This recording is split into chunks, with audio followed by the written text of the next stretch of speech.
Hello, everyone. Tim with the Washington State kicker, Dean Janikowski. Thank you for joining me today. Yeah, thanks for having me, Nathan. Anytime, I'll start with my first question. How old were you when you started playing football? I started football my freshman year in high school. I went to Cathedral Catholic. I was kicker, tight end, and linebacker. So when you started, you're kind of doing everything, special teams, offense, and defense. Yeah, I was all over the place. I'm used to soccer, so I was pretty used to just run around the whole time. Yeah, so you already had that endurance, like the nonstop clock keeps running. So it was like easier for you. Yeah, exactly. What made you pick Washington State? I really like the whole aspect of just like the community. I also like the farming and part of that because I'm from Fallbrook, California, and it's kind of a little bit more farm type style. So I really like that, and just a small town. I didn't want to go to a city, and I knew they had good football, so I really wanted to go there with that. Yeah, so it had like everything that you're able to play football, but not a big city, kind of like the small farming town like that you're used to. Yeah, it was nice. It was just everyone's super close, and there's not much to do, so it's like everyone's all hanging out together all the time. Yeah, it's like a cool community. Yeah. How did you pick the position kicker? Well, I played soccer my whole life. I started when I was maybe like 6 or 7. Played all the way up to high school, and then I always knew I wanted to kick, but I really thought it was going to be soccer that I was going to play in college. But ultimately, I got tired and burnt out of soccer, and then I stuck with football, and football really clicked, and I got an offer to Washington State, so I decided to take that. So first, like you're gonna play soccer, but then kind of got burnt out. But then you're able to play football, and then also there's the kicking aspect. So that was already a good fit for you with playing soccer, and then you got the offer and knew you had to commit. hmm Yeah, it was nice, and it's nice being a kicker. I really enjoyed it and just being able to still kick and do something similar to soccer because I loved soccer a lot, but I love football even more now. Yeah, so it's just a great fit all around, just perfect for you. Yeah, How did it feel when you made your college debut? the college debut was crazy. I wasn't named the starter, and so we're out at day one for our first game, and so the starter's warming up, and I'm warming up with them. I was backup, and right out the gate, he tears his hamstring. And so then now I'm the next guy up. So I was like, okay, here we go, Dean. Like you've been waiting for this, everything. So I end up starting, and I had a really good game. I had a lot of field goals. I had 4 field goals, and yeah. So from there, I just kept making all my kicks and doing really well. So I ended up earning the job and sticking with it, and I've been a starter ever since. So the last 2 years. That's pretty crazy, like talk about like the next man up mentality. Like you were prepared for your moment and like it came sooner than you thought, and then you made the most and had a really good game and got the starting job. Yeah, exactly. Yeah, I just had to have that mindset of no matter what, I got to stay ready and don't have my head down. Because I was pretty bummed that I didn't get the starting spot, but yeah, just like you said, I kept my head up and attacked it. Just like keep working and then your time will come and you're able to make the most when it did. Oh yeah, It was against Utah State, right? yeah. Utah State was that exact game. At the position of kicker, there's a lot of stressful moments where they even try and ice you by calling a timeout. How do you handle these moments? Well, I haven't been iced until this season, so my second season, I got iced the very first game. I've only been iced once, and it's funny. He took all the timeouts he had, so he did 2 timeouts right before the end of half. He iced me, but I was a little bit nervous because I missed my field goal before and he iced me. And I was even more nervous because I was like, all right, I got to make this kick. Like, I can't go 0 for 2. But I just kind of calm myself. So I line up, get set, and they iced me. And I kind of just go through my progression, swing through.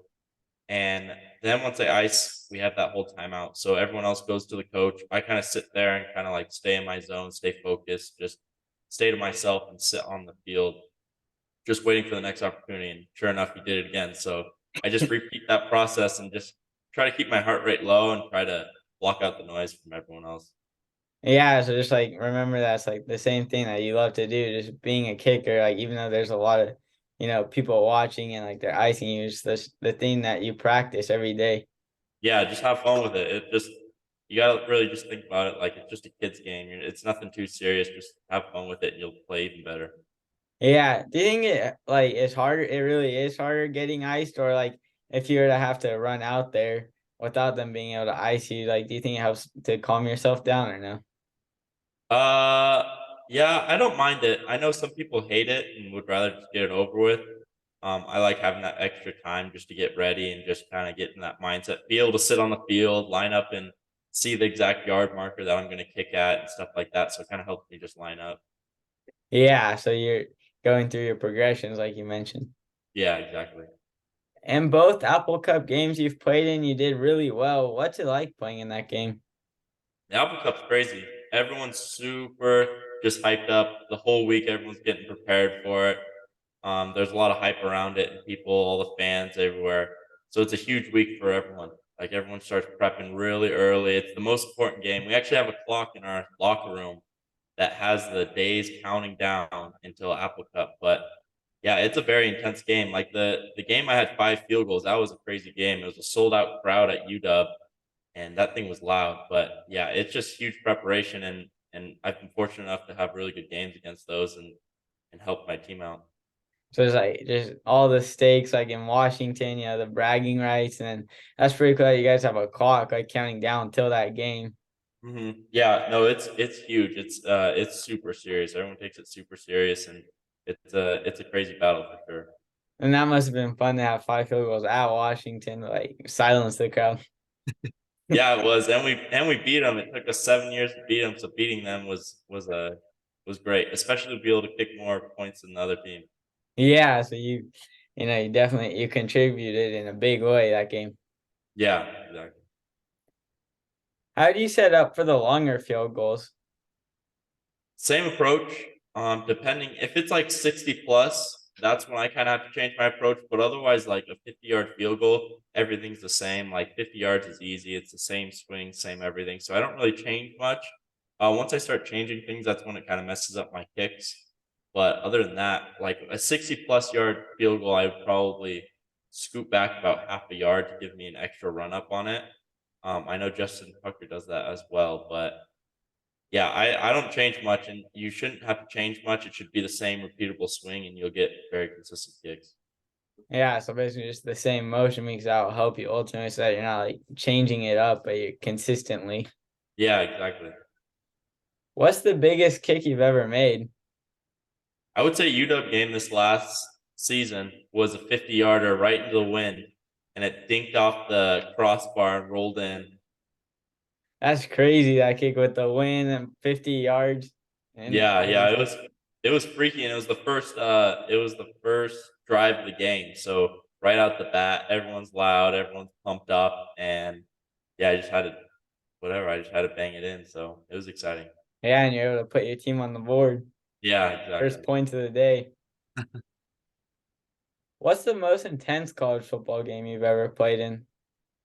I think Oregon, my first year that I started, because they were third in the nation, and we were actually beating them, and it got real close. And so towards the end, I had to make a field goal because they were up 10. I had to make a field goal for us to go and possibly drive for another touchdown because we had a few minutes left. So if I missed this field goal, we most likely would have missed it, or we wouldn't have been able to actually have a chance to beat them because they would have been able to burn out the clock.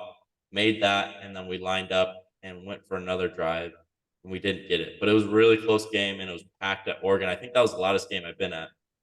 So it was a close game, and you had to. It was on you to be able to keep you guys in the game, and that was the team that had beaten Ohio State that year, that Oregon team. Yeah, yeah, they were a good team. They were really good, but yeah, it was crazy. It gets loud at Oregon. Yeah, in Eugene. hmm Did you have to onside in that game?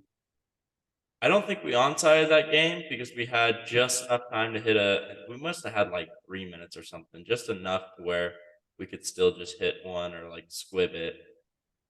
Yeah. How do you set up for the onsides?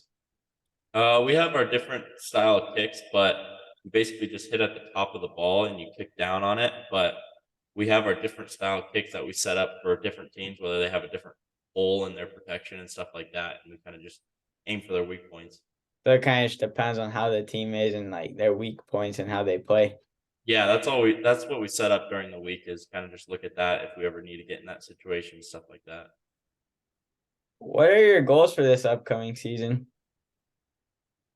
To be a lot more consistent, I think a little bit more leg power. I was a little bit uh, bummed out on my percentages with 50 plus yard field goals because in fall camp I didn't miss a single 50-yard field goal.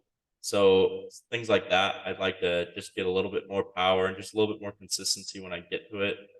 Um, and then obviously get the kickoff job. But so just stuff like that and focus and just continue to improve my mentality as well as just my strength overall. Yeah, it's just like consistency and hitting like the big field goals because you know you can do it since you did it in fall camp and then just do it out there in the games too. Yeah, exactly. And just don't overthink it. Just hit the ball. How would you describe yourself off the field? Some people would call me crazy. I think it's because of the amount of like adventures I go on and the things I like to do. Like I'm always building a different project, but yeah, very very energetic and just doing something. Like I can't sit still. I got to be doing something. Whether after practice I got to go and just work on something or move around. I'm always moving. Just always on your feet, not no downtime. No downtime. Then the last question I have is for fun. You get to take any three NFL players to dinner. They could be past or present. Who are you taking? Ooh, I'd say Ocho Cinco, Pat McAfee, and then probably Hot Rod the kicker. That would be a good three That'd be people. entertaining. It'd be pretty funny. I've heard Hot Rod's pretty funny, and then obviously everyone knows Ocho Cinco, and then Pat McAfee's just a good, just loud guy, so it'd be pretty funny. Yeah, talk about like no downtime, like how you said you like. There definitely wouldn't be downtime with that. Yeah, no doubt, they're funny. All right, thank you for joining me today. Yeah, thank you so much, Nathan. Anytime.